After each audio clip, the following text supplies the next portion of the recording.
Guna meningkatkan ketahanan pangan dan monitor, Badan Pangan Nasional lakukan rapat evaluasi ketahanan pangan seluruh kabupaten kota yang ada di Sumatera Barat, agar tahan pangan di Sumatera Barat dapat terjaga. Kebutuhan pangan merupakan hal yang harus dipenuhi di seluruh daerah dengan adanya pasokan dan stok pangan tentunya, sehingga permasalahan kekurangan pangan khusus yang ada di Sumatera Barat dapat diatasi dengan cepat.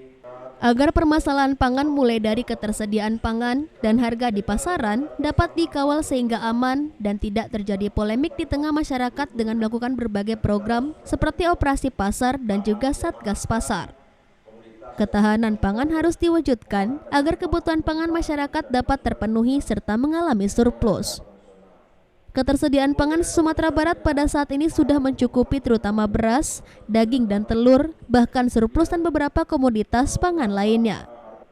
Program ini menjadi upaya peningkatan populasi ternak sapi, kambing dan unggas melalui penyediaan bibit dan pelatihan budidaya ternak kepada petani sehingga bisa meningkatkan pendapatan petani.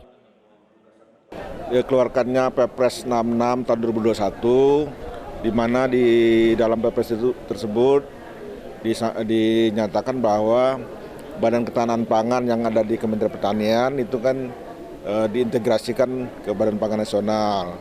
Sehingga kami dari Badan Pangan Nasional tentu juga perlu menyampaikan kepada daerah terkait dengan Perpres 66 tahun 2021. Karena ada beberapa tugas tambahan, ya di samping dulu tugas dan fungsi BKP yang diintegrasikan juga ada beberapa tugas tambahan atau ada beberapa kewenangan yang didelegasikan dari Kementerian Perdagangan maupun Kementerian Pertanian dan juga Kementerian BUMN kepada Badan Pangan Nasional, sehingga perlu kita sampaikan juga kepada teman-teman yang ada di provinsi maupun di kabupaten kota.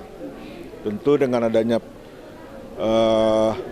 Badan Pangan Nasional ini dalam masa-masa transisi ini kan tentu perpindahan dari BKP ke Badan Pangan Nasional, integrasi dari BKP ke Badan Pangan Nasional, ada lembaga baru kan tentu ada semacam perlu diketahui teman-teman di daerah dalam masa transisi itu tentu ada